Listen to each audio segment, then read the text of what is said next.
I'm here with Jim Mooney, who is the Vice President of Operations for Freedom Storage Management. So, Jim, if you want to just do a quick overview, just quick background, and we'll jump right into the topic for today. Yeah, Jim Mooney Jr., like I said, Vice President of Operations for Freedom Storage Management. We own and operate 29 stores, will be 30 next week. We run a lot of hub and spoke stores. We have only 4 main offices. As you said, I've been doing this. I've been in the industry about 20 plus years. I started as a site manager back in the day, so I really get a good perspective from the manager's point of view. And I've seen how technology can help us out, because back when I started, it was all fax machines, carbon paper leases, nothing digital. So it's really come a long way in our industry. So it's pretty cool. I think, and that ties in nicely too, because I think today what we're going to get into primarily is kind of all things management. So I think what I wanted to start with, which would be great to get your perspective on, is choosing the right type of management, whether it's on-site, remote, or bringing in a third party. How does someone go through that and figure out what's the right option for them? Well, I think, John, a lot of it has to do with the size of the property and how hands-on they want to be. I mean, I've met owners that, want to be very, very hands-on and just want guidance. And then I've met owners who just, want to own it and had that residual income, but they don't want to be involved. So that's where third party comes in. There are definitely a lot of quality third party companies out there. Sam's out there, Atomic's out there, White Label's out there. We do some third party management for certain situations. But picking the right management partner is critical. And as I tell people all the time, is like, don't just take one person's word for it. Interview them. Ask the right questions. Ask the pertinent questions. Talk to some of their existing people. Now, if they're going to do it themselves, and depending on the size of the property, look, we have a lot of properties that are smaller, like 350, 3.25. You cannot staff a property that size for somebody 40 hours a week. It doesn't work. Because no matter when I've had ones, well, I'm only going to work 9 to 2 or 10 to 4. You're going to piss somebody off because you're not going to be there when they want you to be there. And, we are in such a needed now society that people are not going to wait. So doing a hub and spoke like we do, like I said, we run soon to be 30 offices with four office facilities, but my one store runs 8, this store runs 7, that runs, so we have girls in the office that are there Monday to Friday, 9 to 5, Saturday 8 to 12. And then we have a national call center that backs us up when we're not there to answer the call, to take a lead, to take a payment, to, give out a gate code. They're not going to wait. And they're getting there at 9 o'clock, 8 o'clock at night, and there's a lock in the door. They got to get in there, and you're not going to answer the phone. You're going to have an upset customer, which leads to a bad Google review. So figuring out what works for you, and just because your buddy does it or your neighbor down the street does it, and I've seen a lot of people who try to run remotely, but don't use the technology to make it easy. So there's a lot of things to it. And the biggest thing I'll tell anybody is do your homework. Talk to vendors, talk to other operators, see what works. I mean, even in your market, see what your market's doing. Yeah, and on that note too, when someone's deciding, like, what are some of the day-to-day kind of things that you're looking at and you're doing? Because I'm assuming when you get to the point you're managing multiple locations, you have to have a lot of processes, steps that are repeatable. What are some of those things that someone needs to know to see if they want to manage those, or should they bring in somebody who's done this? Well, like I said, for us, I mean, and it's really a two-pronged approach. You got the office part where you're doing the rentals, the collection calls, working with the customers. But then you also have the facility part, which is equally to, if not more important, because, let's face it, John, you never get a second chance to make that first impression. When somebody pulls up to your property and if the gate's not working, or there's trash, or there's grass growing, it looks a bit, people are not going to want to be there. So we have people on the ground in staff shirts that are, even my small properties, 15 hours a week, 20 hours a week. They're there 3-4 hours a day, every day, walking around, making sure people, and one of the biggest things I see, people don't know how to lock their doors. They forget to slide the latch, so they're locked open. Checking that out, making sure the overlocks get put on, make sure they get taken off, making sure you're spraying for weeds, the gate works. Make sure, when was the last time people drove their property at night to make sure the lights come on? Make sure your sign works. Yeah. So there's a whole gamut of things to do on the facility that needs to be done on a regular basis. Because let's face it, if you let it go for 10 days, whatever, I talked to somebody in Vegas. They said, "Oh yeah, my guy goes out there once every other week." Like that, for me, that's not going to work. I I want boots. I want them also to be visible. So when the customers are driving in and out during the day, they see somebody there. They got a neon yellow or orange or green shirt with a logo in the front and staff on the back. They can't miss them. And they're Yeah. going to walk up to you. Hey, John, how's it going today? How's your unit? Can I spray your door track seals? Make sure the door goes right up and down right. Maintenance is a big part of it. And then on the other side is when somebody's calling or placing a lead on your website or calling them from the phone, you want to be there to answer that phone and respond to it. I actually showed a slide in the manager summit. The longer the response time goes out, the more likely you're going to convert that one. So response time is key.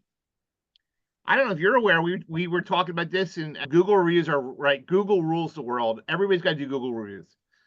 And it's very important to respond to them. But did you know Google actually will penalize you if you respond too late on the review?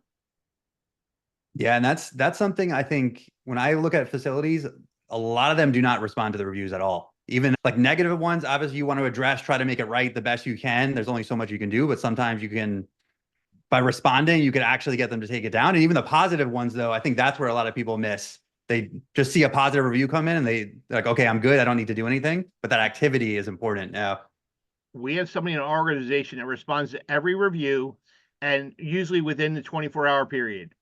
And the one thing I will say about negative reviews is please, please, please do not argue online.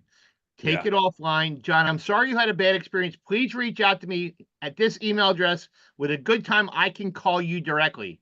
I can tell you, John, 9 times out of 10, you're never going to hear back from them. They're not going to respond to you. You're never going to get a chance.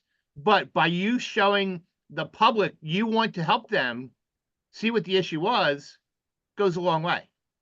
It does, because people, that's one of the first things they look at, even in any business. Everything is like, how are you responding to those? If it's also too canned of a response, that also, if it's more genuine and you're kind of customizing the response a little bit, people see that. So that's another thing I feel like, yeah, you definitely don't want to argue. You want to show that you're trying to make it right, and then kind of customize just exact message over and over. Right. Well, it's interesting. We had almost a 3-hour manager summit, and I asked the room, and I love getting interaction from him. As Dave Cooper says, we have a conversation, not a presentation. And I asked the room, I said, if you're going to shopping for something and you see all 5-star reviews, is it a red flag for you? For me, it is. And I had a guy started to argue with me. Oh, I have all 5-star. It's like, you know what? If you have all 5-star reviews, that's fantastic. But the general world is looking for 4.7, 4.8, 4.9, a lot of reviews and a lot of recent reviews. If your reviews are 6 months old or older, or even 3 months old or older, people are less likely to take them as valid. Yeah, I think that's a great point too. I was just talking to an operator. He's in Missouri and Arkansas. He's got, I think, like 33 locations maybe. And we were having the same discussion on the star rating, actually. Sometimes a 5 does come across, at least from a consumer standpoint, as not legitimate. If you actually have a 4, not that you want to get a bad review, but if you do have that 4.7, 4.9 range, it's actually not a bad spot to be in, because it comes across a lot more authentic than just nobody has all 5-star reviews across the board with hundreds of reviews. It's just impossible. One of the things I found that people don't think about when you pick up a new store or whatever, they have people, hey, I'll pay me $500 to get your reviews. Don't do that. Google can tell if the person giving the review has ever been on that property by the geofencing of it. And if they can't place your phone in proximity to that area, it devalues the review. So I know people who go out there and say, hey, I'm going to have my brother, my mother, my father, blah, blah, blah, give me reviews. Don't do that. It will bite you in the butt. Yeah, it's really like getting real reviews. And I think your point on consistency was important too. Sometimes what I see, people do like a little sprint and get a few reviews the first month and then kind of like, okay, I'm good. I don't need to do anything. But that slow and steadier approach, it just shows Google you're like a real business doing business is going to get consistent reviews every month. Doesn't have to be hundreds. You're slowly building it up instead of trying to flood it in 1 month with, friends, family, and then not doing anything. We ask for it all the time. We got QR codes on the properties we're leaving. We actually work with a third-party integrator who does reviews for us. I mean, there's several out there, right? We've been working with Cal at storagereach.com for us. And he's I good. can tell you, when we signed up with Cal, we had 500 reviews in 3.5 months. Yeah, and I know he was saying text messaging seems to work better than some other methods. Are you seeing the same thing? We are, but it's also the consistent message. We're asking for reviews on emails. We're asking for review here. We're walking around the property. We've now put a QR code sign right as you're going out the property. Say, hey, customers are our best source of review. Please scan here to give us a review. And we make sure that when you scan the QR code, it goes right to the star rating. It doesn't go to the Google Business Profile page, and then you got to find it because, you know, we've learned through the websites and technology, the fewer the clicks, the better. If somebody's got to click to get something, they're not going to do it. Getting reviews is very similar to like converting leads too. Like if there's too many steps or you're slow or all these other factors, it's a very similar where like people just aren't going to do it. So it's how do you make it as easy as possible and be consistent? I said it earlier, we're such a needed now society and it's hard to, it's really bad to say this, but you know, it's a me mentality from people. I can tell you right now, we do, even on our online rentals, we do the Veritech good, better, best pricing on our website. And I can tell you, John, that 40% or more of my rentals every month take the upgraded price because people think they deserve it. It's just fantastic for us. We love it. But having that option for people to do that, we're never going to take the cheapest. We're always going to shoot for the middle. And when you go to my website, when you're going to rent that unit, my middle rate is highlighted. So people are just going to kind of follow through to that. So we've done very well with the upgrades because of that. Veritech's been a great partner for us. Yeah, that's interesting because I see that in B2B consulting and all these other types of services where when you have the options, there's a certain set of people that don't want the lowest, cheapest option. And if you have this higher price one too, there's always a percentage of people that are going to choose the highest, most high price thing. And then you kind of have that middle area where the higher price makes the middle look cheaper, more affordable. And then so it's interesting to actually dig into that from the storage lens too, with what you guys are doing. You said StoreTrack you use quite a bit to get some of the data. I've used StoreTrack for pricing, you know, when we'll get a property or helping consulting work. We use Veritech a lot for our revenue management part on that side. But no, Jody Burke at StoreTrack is great. Whenever I'm consulting and people are trying to look for, you know, stuff like that, I always recommend StoreTrack because they do a great job of you know, grabbing the website information and is real and all that stuff. So it really does well for us. So it's really been good. But I was just looking at it, and for the month of July, we had, you know, 310 rentals. I had over almost $1,000 in upgraded rental rates.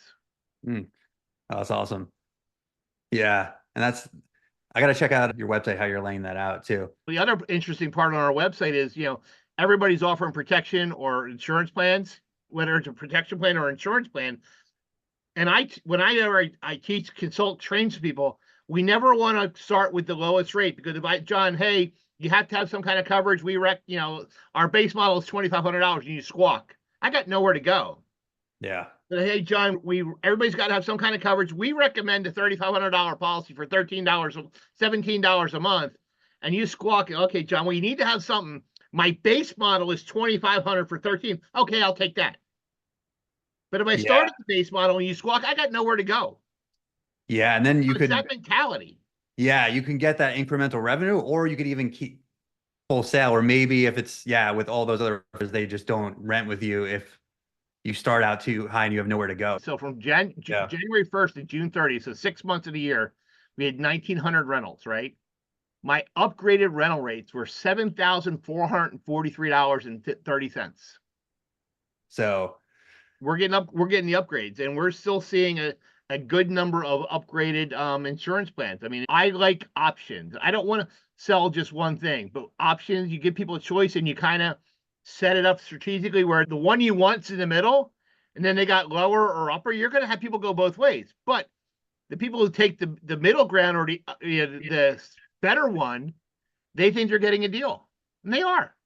Yeah, it's kind of how you're positioning that. What are some other things related to revenue management that operators should be looking at? How do you approach that in addition to incremental revenue that you're looking at in terms of price increases and all those other things? Well, there's price increases that are absolutely part of the game. But I actually did a session last roundtable. I forget where I did it. I spoke a lot lately. And I said, look, you know, 3 line items on your management summary that can affect your revenue dramatically, right? I'm looking at admin fees, right? I'm looking at tenant protection or insurance, and I'm looking at lock sales, not boxes, just lock sales, right? Even though most of my stores are remotely run, I'm 97% lock sales because I'm assuming the lock sale, it's waiting for them in the unit, right? I can tell you those three numbers for my portfolio are making up almost 11% or 12% of my revenue at that store. We're right now sitting at $29 for admin fees, and every rental gets one. I actually met a customer, we survey and management summer. There's one company out there doing $37 admin fees. There are other revenue generators like the protection plans, and then you also got Storage Defender, which is the alarm monitoring system that Mark Siri has for his product. That you can actually have an alarm in your unit, that motion or whatever, and that's a monthly recurring fee. We changed our gate hours last year from 24-hour access to 6 a.m. to 10 p.m. because you know what? Nothing good's going to happen at 3 o'clock in the morning. Yeah. But we all have those customers who need the 24-hour access. Maybe they got a car stored in the unit, or they got a motorcycle stored in the unit, or they're a commercial customer that, electrician or plumber, whatever. We actually charge a $10 a month 24-hour access fee that's recurring, but it's a privilege, not a right. You have to fill out an addendum, and we have the right to take it away if you abuse it. But again, additional revenue. Rate increases. We do them, our first one are after 8 months, and then we're either 7, 9, or 11 after that, but we're always looking at rate increases. He's a wonderful, wonderful man to talk to. That people, if you only give rate increases once in a blue moon, people get mad. But when you give regular rate increases, it becomes part of the process. Think about it. Yeah. You get rate increases on your electric bills. You get rate increases on your homeowner's insurance. You get rate increases, when you're renting an apartment, your rent goes up every year. You know what's coming. It's part of life. Yeah, that's actually a good way to think about it, is if you're trying to be nice in a way and you're doing it so sporadically, it almost ends up coming back to bite you, where people, it's out of the blue and now they're getting upset. Now you're getting bad reviews. Now they're moving out versus when they know it's going to happen. Yeah, it's an interesting way to think about it. I don't like it way some of the bigger companies are doing it, where they're bringing you into that rock bottom low rate, and then they're bam, bam, bam, bam, bam. I do not want that any part of that game, but I've seen it. It might work for them, but it's not going to work for me. I would never do that. I don't want a bait and switch system. You're going to come in, and same thing, like, we were talking in the conference, people are like, oh, I love first month free or dollar pays first month. I hate them. Will not do it, because you're going to get somebody's trash. We are a first of the month company.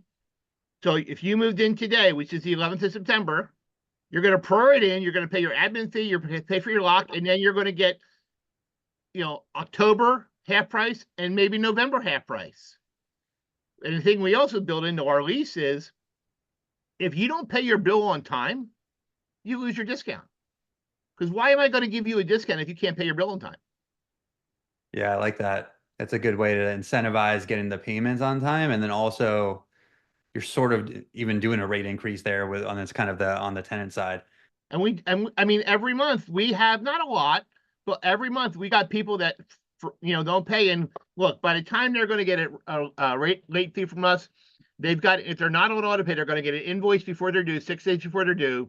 They're going to get a friendly reminder when we run the credit cards. They're going to get a robocall, a text message, and a phone call from my manager before the late fee hits.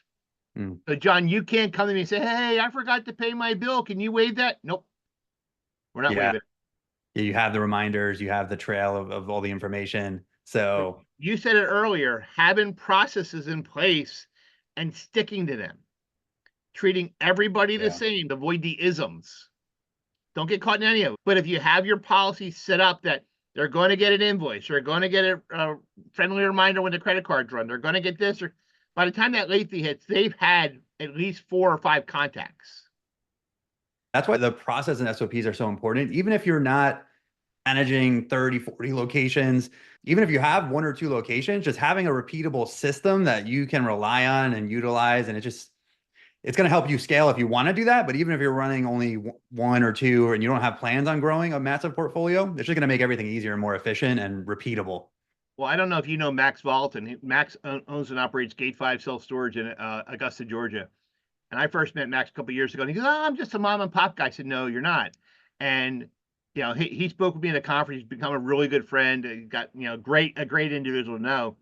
And we were talking one day, and he goes, you know what? How much my business has gotten so much better, and I'm more efficient because I've developed the processes and I enforce them.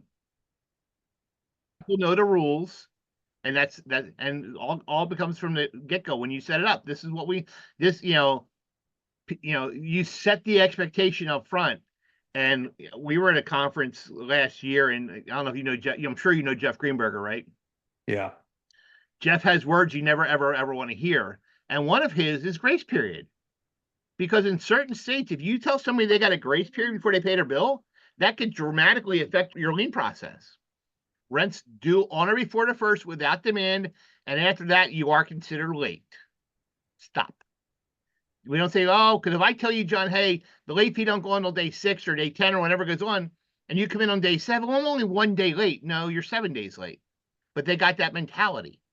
Yeah, that's where, to your point, like sticking to policies and actually using them. Because I've been guilty of that too with my own business, of creating this perfect system or SOP, and then it goes away in a drawer and no one ever uses it. We should probably use it. So that's, I think, he actually don't just make the process, but actually use it, refine it, make sure it works for you. And well, one of the things we look at all the time, and I'm a big fan of train, retrain, and retrain again. We actually hire a mystery shopping company that will shop my managers on a phone call, in person, or a website to make sure that the manager is doing their job. We don't hire them to catch the manager doing something wrong. We hire them to see opportunities that we can improve on.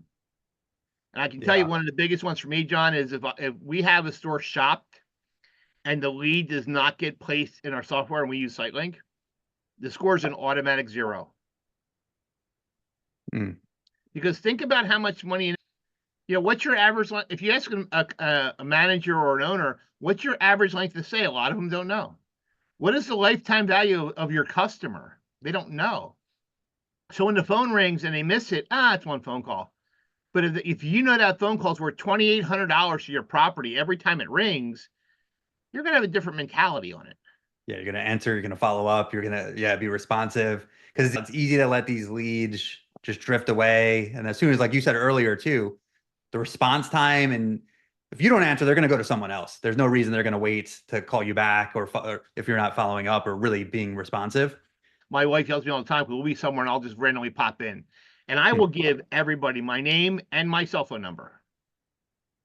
And if I shopped 100 stores this year, which I probably shopped a lot more, how many of those stores do you think actually called me back? How many? How low was it? Take a guess. I'm going to guess, let's say 40%. Trying to be optimistic here. Less than 10%. 10%.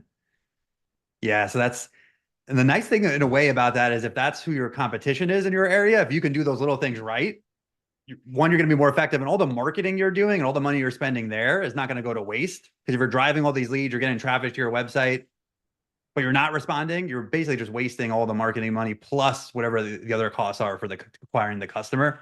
So I think those are things, I think it's easy to overlook when you're just focused on, I'm running ads or I'm doing marketing, but you're not actually looking at, are you actually efficient at getting them into rentals? So I've lowered my rates and I put out really good specials, but we're still not getting any action. And I said, well, how are you ranking? Oh, no, we rank well. And I did an incognito search for her online. John, I scrolled on Google 4 times before I found her page.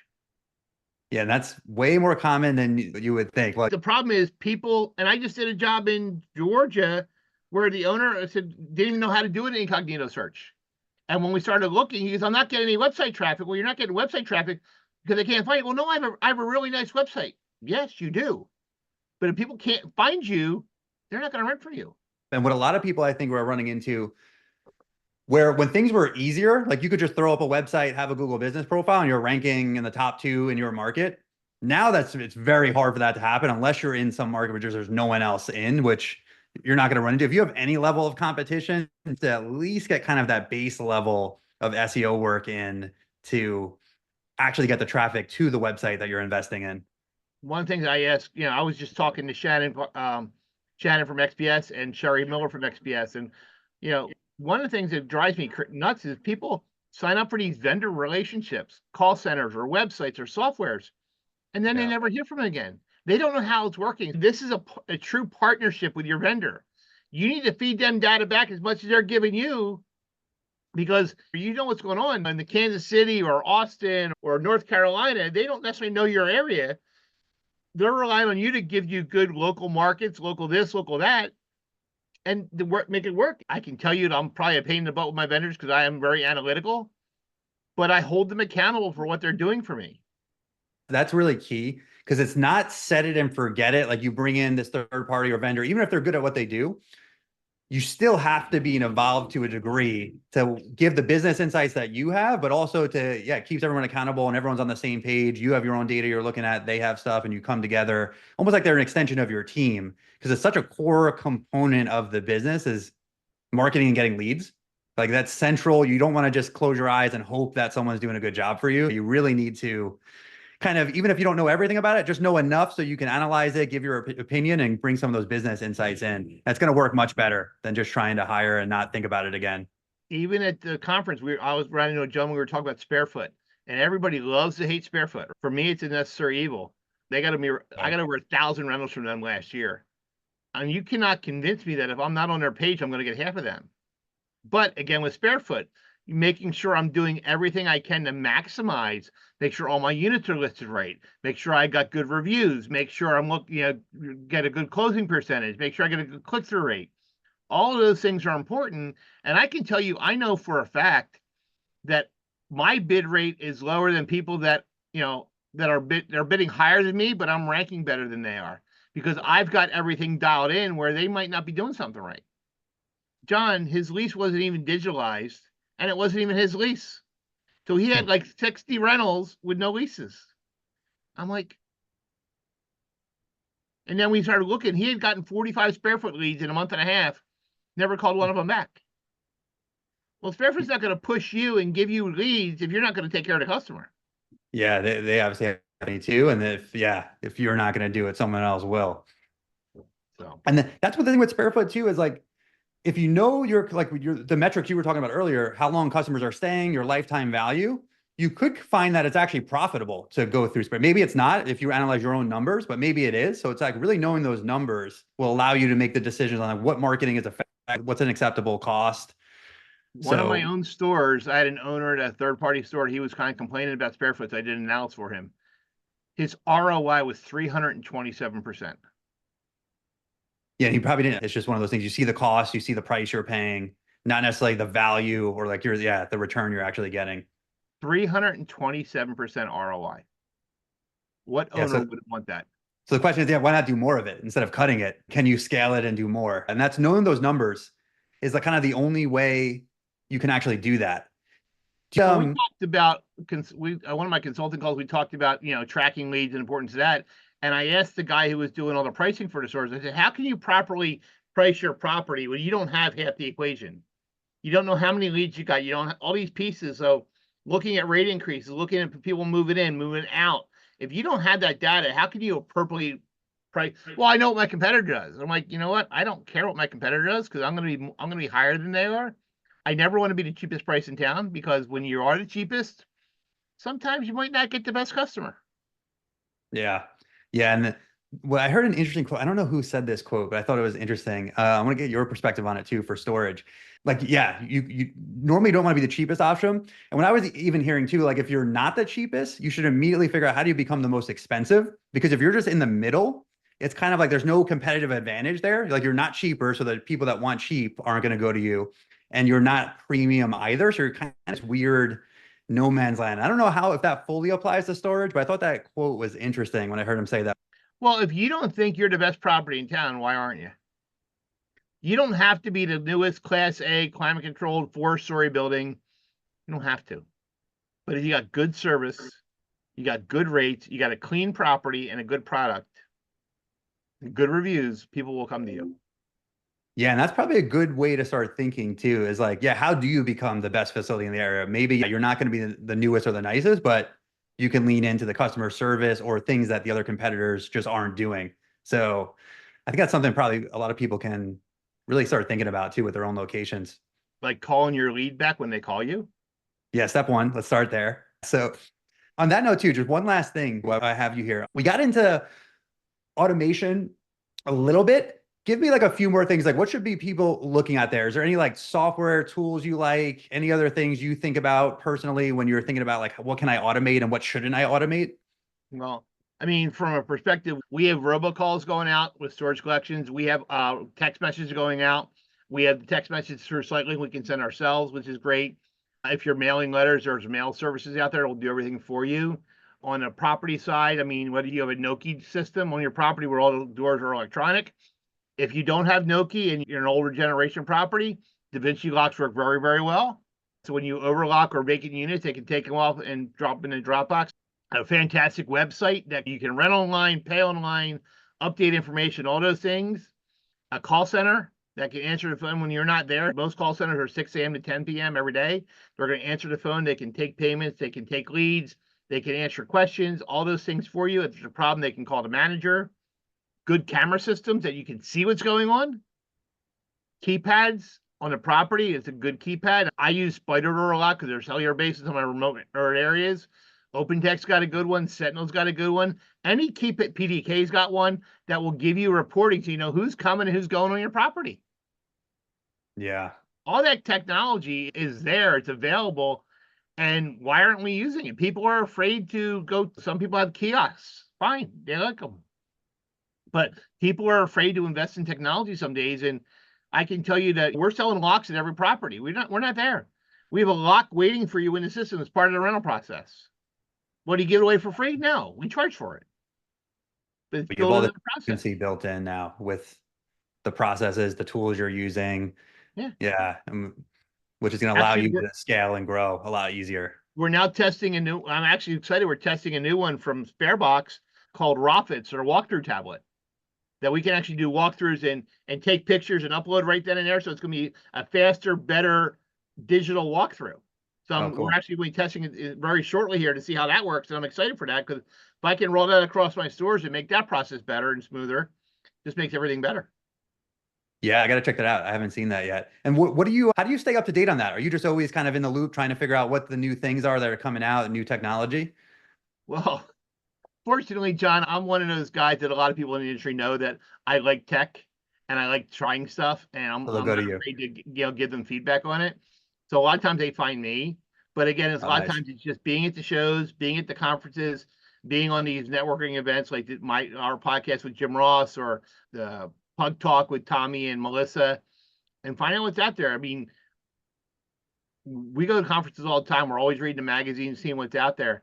I met a guy a couple years ago said, I don't go to conferences. Everything changes. Websites are changing. Yeah. Storagely's the new website out there. They're really cool and slick. Yeah, they're doing Call really good centers are stuff. out there. Swivel, the chatbot. Have you seen Swivel, the chatbot? That's really cool. Yeah. Chatbot lives on your website. Will do a lot of stuff for you. That's very cool and Was that interactive. Mason over at Swivel? Who? Mason? Is he the Mason and Rodolfo. Okay, yep. Yeah. We're using one on our website now called, it's a sizing calculator. So people don't know what size you're looking for, they can click a button that says build my unit. You start you tell the system what you're putting in your unit. It'll help you build you the right size unit. Oh, cool. There's a lot of slick tools out there. And again, not everything's going to work for everybody, but try it. It works. Yeah, you always kind of got to blend like cost versus like include. Yeah, what makes sense, that's adding value, helps you systematize or add value. Like you're saying, that calculator tool sounds pretty interesting. Well, yeah, think about it. How many times, and we talk about it all the time, still over 50% of people have never used storage before. When you're renting a unit online and, oh, my buddy said I want a 10 by 10. And we've all been there, John, where you have Saturday afternoon, somebody pulls up in a parking lot, with a 24-foot U-Haul truck, says, I want a 5 by 5. I mean, people, it's still new to people. You can give them the tools, help them do it themselves. And people face it, this younger generation does not want to talk to people. They want to do everything themselves. So if we have the tech on our website that they can do it for them and makes their life easier. Because the worst thing that happens is they rent a unit on a Saturday afternoon, they get there and it doesn't fit. Then they're mad, it's our fault, even though it's not. Then they're calling the call center, screaming and yelling, trying to find another unit, and you got to try and help them out. But if you gave them the tools up front to help them make a right decision the first time, it's better for everyone. Jim, tell us a little bit about, because I know you do consulting, you help other operators. Tell us a little bit about that. How do you structure that? Kind of what are you doing there? Dude, for me, it's fun. I love seeing the light bulb go off in somebody's head. And as I tell everybody, look, what we do is not rocket science. We rent out space and we're not 4 walls and a door, right? But if we can teach and show you, like the management center, we were teaching and showing them things that we've learned over the years.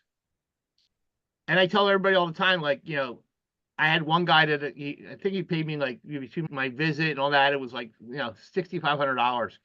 I said, you'll make this up in 90 days if you do what we're kind of outlaying. He called me back later, said, Jim, I made it up in 67 days. Yeah, and that's the kind of thing if you don't know what you don't know a lot of times. So having someone that's been there, has the experience, you can't really replicate that, and you could skip the whole learning curve. I'm a big believer in coaches, consultants who've done it, exactly what you want to do, and getting that advice can be really helpful. Well, think about it, John. What would 3 more rentals a month do to a property? Tell me. Yeah. A lot.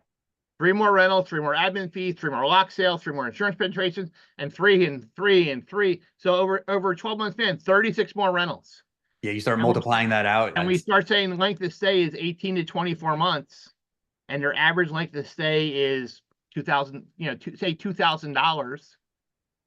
So add $6,000, 6,000, and 6 becomes 12, and 12 becomes 18. Think about that for a value of a property. And if you're pointing people in the direction to get that, it's like you could help them get more rentals, but then you could also help with length of stay, average order value. There's all these little levers that you have Rate increases, value pricing, revenue management, that pays it back right away. Right. I mean, really, I had a client that was not charging admin fees. I said, okay, start at $15. He's now 25. And knowing like when to do, and that's the thing too, with all the different ways you could help with rentals, revenue management. Not only are they getting more rentals and making more money, now their facility's worth a lot more. So if they ever go to sell it, it's like you got them in position, or at least help them get there to be able to be in a really good spot there too. I actually had a broker call me a couple of years ago. He had a guy wanted to sell his property, and the guy had a number in mind for the property. And broker called me and said, well, let's look at this together. And I said, look, if he does this, this, and this, he'll get there in this period of time.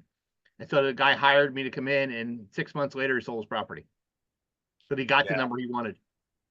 Yeah, that's awesome. And it's hard to do that alone, especially like, so when you can leverage someone who's been doing this for this long, has seen things that you're not going to know, it's almost always going to make sense. The thing I tell people all the time is whether you're a single operator, you have 2 stores or 10 stores, everybody's always, well, I can't compete with the REITs. I can't play with the big boys. Actually, you can play better and faster than the big boys can if you know what you're doing. And John, you said it, people don't know what they don't know. So if you can educate them a little bit and give them the tools and the tricks they need, it's going to win. Yeah. And it's going to make them better, the competitor better. It's going to bring the whole market up for everybody. Yeah. Yeah. I like what you said about that light bulb moment, because that is interesting. When you point something out to someone, it's like, oh, I never even thought of that. And it like completely changes your perspective on what's possible. So giving that to someone, it's pretty beneficial to get those kind of insights that you're just going to take you years and years to learn yourself. I got news for you. I got 28, 29 stores. I've had conversations with companies that are bigger, a lot bigger than me, that aren't doing things we're doing. And they're like, why didn't we think of that? Yeah. Sometimes it's like right in front of you. You just, for whatever reason, yeah, you just don't see it. But the same thing, anytime at these conferences, I learn stuff. We all learn stuff. Everybody learns stuff together. What's doing what, who's doing this, what's working. The nice thing is, I always say, what would 3 more rentals do for you? Yeah, I like that. Just thinking from that perspective. Because if you say, hey, I'm never going to get where I want to be, but if you boil it down to the basics, 3 more rentals. Yeah, exactly. You're saying if you think, I need 10, 20, 30, 40, it's like you don't take any action. But if it seems like you're not that far away from 3 more rentals, and what's that going to do to your whole business when you get there? Jim, where can people find you? I know you have your show you're doing. You have a lot of things going on. What's the best way for people to follow along and keep learning from what you're doing? Well, we have the Jim and Jim podcast every other Friday. We actually have one tomorrow, and Jim Ross has it posted online. My LinkedIn page is out there. You can find me on my LinkedIn page, or just email me at jmooney@freedomstoragemanagement.com. And I mean, my phone is always right here with me. So, I mean, I'm always getting phone calls or emails. So, it's fun. I've learned from a lot of people over the years, and just, paying it forward. And that's truly what it is. We all learn from the previous generation. We're learning from those guys. We're helping the new people. Just, storage is the best industry I've ever been in. When you wake up every day and you love what you do, you're not working, you're having fun. And we just talked about it at Vegas. It was like old home week, seeing, all the vendors like John Manus and James Manus and Sherry and Christina Powell and Christina Avellino and James. James Appleton from Minico, and Damon Emerson, and Rodolfo and the team from Swivel, and John Jordan at Go Local. I mean, the list goes on and on. Teresa Gallus from Noki. There are hundreds of people there that it's Old Home Week. It's great catching up with everybody. And there's people that I know that were there that I didn't see this time. We just didn't cross paths. But I probably met about 20 new people. That's awesome. Yeah, this was fun. We're gonna get this out soon, and then yeah, we'll have links to some of Jim's stuff, his LinkedIn, the podcast he's on, his website. So if anyone wants to check that out, you'll be able to click that. And yeah, Jim, thanks a lot. I think this was a fun one. John, I appreciate it. Thanks for having me, and I appreciate what you guys do, because we keep spreading the word about the industry. Awesome. Thanks, man.